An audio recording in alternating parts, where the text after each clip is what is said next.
பயங்கர பசியில இருந்த பசங்க வழியில கிடைச்ச பச்சை மாங்காவ உடைச்சு சாப்பிட ஆரம்பிக்கிறாங்க.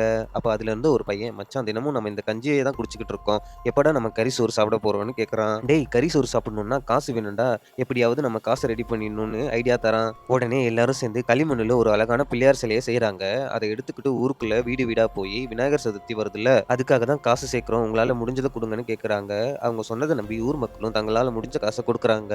இப்படியே கொஞ்சம் கொஞ்சமா ஒரு நல்ல தொகை சேருது. அடுத்த நாள் காலையில ஒரு பையன் வீட்ல இருந்த பழைய சோத்த மட்டும் அரக்க பறக்க சாப்பிட்டு முடிச்சுட்டு, சேர்த்து வச்ச காச எடுத்துக்கிட்டு எல்லாரும் ஹோட்டலுக்கு கிளம்புறாங்க. ஆனா அங்க போய் பார்த்தா ஹோட்டல் பூட்டி இருக்கு. அடடா! இப்ப என்ன பண்றது? சரி பக்கத்துல தான் தியேட்டர் இருக்கு. நம்ம போய் படம் பார்ப்போம்னு சொல்லிட்டு அந்த காச வச்சு டிக்கெட் எடுத்துட்டு தியேட்டருக்குள்ள போறாங்க. ஆனா அவங்க துரதிர்ஷ்டம் படம் பார்க்க ஆரம்பிச்ச கொஞ்ச நேரத்திலேயே கரண்ட் போயிடுது. வேற வழி இல்லாம பாதியிலே தியேட்டர விட்டு வெளிய வராங்க. அப்போ ஒரு பையன் கவலையோட இந்த காசுக்கு நம்ம ஒரு கோழி வாங்கிட்டு போயிருந்தா, நம்மளே அத சூப்பரா கறி சோறு ஆக்கி சாப்பிட்டுருக்கலாம். இப்போ காசும் போச்சு, ஒரு படமும் போச்சுடான்னு சொல்லி புலம்புறான். அப்புறம் சோகமா தங்களோட சைக்கிள தள்ளிட்டு வராங்க. அப்ப சைக்கிள்ல காத்து இல்லாதனால, அந்த வழியா வந்த ஒருத்தர்கிட்ட, "அண்ணா கொஞ்சம் காத்து அடிச்சு குடுங்கன்னு" கேட்கறாங்க. அந்த ஆள் சொல்றான், "பஞ்சரா இருந்தா மட்டும் தான் சைக்கிளுக்கு காத்து அடிச்சு விடுவேன்னு." அப்ப இவனும் சைக்கிள் பஞ்சர் ஆகி தான் இருக்குன்னு சொல்லிட்டு, அந்த பசங்களும் ஊசிய வச்சு சைக்கிள் டயர்ல குத்திடுறாங்க. இவனும் பஞ்சர் தான் ஆகியிருக்குன்னு சொல்லிட்டு, பஞ்சர் போட்டு காசு வாங்காமயே போயிடுறான். அதுக்கப்புறம் இவங்களும் சைக்கிள் எடுத்துட்டு ரொம்ப சோகமா தெருமுனையில நின்னுகிட்டு இருக்கும்போது, அங்க வந்த பண்ணையார் சொல்றான், "எங்க வீட்ல நெறைய வேலை இருக்குடா. அத செய்றியா? கொஞ்சம் பணம் தரேன்னு" சொல்றான். அப்ப இந்த பசங்களும் சரின்னு சொல்லிட்டு அவங்களோட வீட்டுக்கு போறாங்க. அப்படி போனா டாய்லெட்ட கழுவ சொல்றான். இந்த பையனும் மூக்க மூடிக்கிட்டே டாய்லெட்ட கிளீன் பண்ண அப்புறமா